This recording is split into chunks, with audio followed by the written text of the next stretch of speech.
Calendar. सूरज बड़तिया। जन्म सन 1974। सूरज बड़तिया का जन्म पूर्वी दिल्ली के सीलमपुर में हुआ। उन्होंने 12वीं तक की शिक्षा नांगलोई में पाई। उच्च शिक्षा दिल्ली विश्वविद्यालय से पूर्ण की। वर्तमान में वे दयालबाग एजुकेशनल इंस्टीट्यूट में सहायक प्राध्यापक के रूप में कार्यरत है। सन 1997 से कविता लेखन कर रहे हैं। राष्ट्रीय दैनिक समाचार पत्रों, पत्र पत्रिकाओं में समीक्षा, कहानियाँ, कविताएं, लेख आदि प्रकाशित होते हैं। इसके अतिरिक्त संघर्ष, युद्धरत आम आदमी, दलित अस्मिता आदि पत्रिकाओं का संपादन किया है। सूरज बड़तिया मूल रूप से दलित साहित्यकार है। अनेक कहानी संग्रह कॉमरेड का बक्सा का कई भाषाओं में अनुवाद हुआ है। उनकी मुख्य कृतियां हैं दलित साहित्य पक्ष प्रतिपक्ष, दलित साहित्य का सौंदर्य शास्त्र, बाबू मंगूराम। उनकी रचनाओं में मुख्य रूप से आदिवासी महिला, दलित महिला, किन्नर समुदाय और अल्पसंख्यकों से जुड़ी समस्याओं का वर्णन है। प्रस्तुत कविता कैलेंडर में एक वित्त कार्य से उबे हुए नौकरी पेशा व्यक्ति के जीवन में व्याप्त निरस्ता का वर्णन है। कैलेंडर की तरह रोज अपने आप को बदलने वाले कवि के जीवन में कहीं कोई नयापन नहीं लगता। घर और दफ्तर में कैलेंडर टंगा है। उसे देखकर मुझे रोज की दिनचर्या याद आती है। रोज घर से निकलकर ऑफिस जाता हूँ और ऑफिस से घर। कवि जीवन में व्याप्त निरस्ता से त्रस्त है।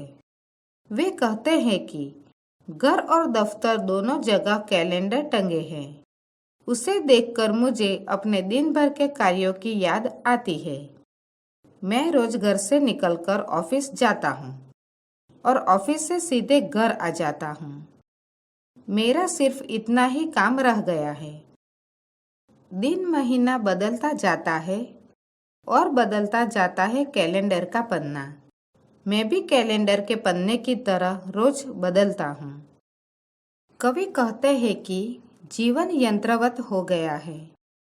एक दिन जाता है, दूसरा दिन आ जाता है। एक महीना बीतता है और दूसरा महीना आरंभ हो जाता है। दिन महीने बदलते जाते हैं। महीने के साथ कैलेंडर का पन्ना भी बदल जाता है। कवि कहते हैं कि वे भी प्रतिदिन कैलेंडर के पन्ने की भांति बदल जाते हैं, पर कुछ भी नया नहीं। उसी पुराने एहसास के साथ रोज दिन छिपने पर सुबह की आस में इंतजार करता हूँ। कवि कहते हैं कि उनके जीवन में कुछ नयापन बिल्कुल नहीं है। अपने पुराने एहसास के साथ रोज सूर्यास्त होने पर वे सुबह की उम्मीद में नएपन का इंतजार करते हैं। पर क्या करूं सूर्योदय के साथ? फिर वही काम और फिर से इंतजार तुम्हारा, यह जानते हुए कि सुबह की रोशनी की तरह तुम कभी भी नहीं आओगे सूखे बरगद को हरी तीमा देने। कवि अपनी मजबूरी की चर्चा करते हुए कहते हैं कि उनके सामने कोई चारा ही नहीं है। सूर्योदय होने पर फिर वही काम शुरू होना है।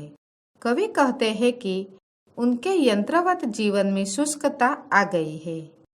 उन्हें भली भांति इस बात की जानकारी है कि उनके जीवन की यह शुष्कता दूर करने के लिए उनके जीवन में नयापन, नई चेतना बिल्कुल नहीं आने वाली है।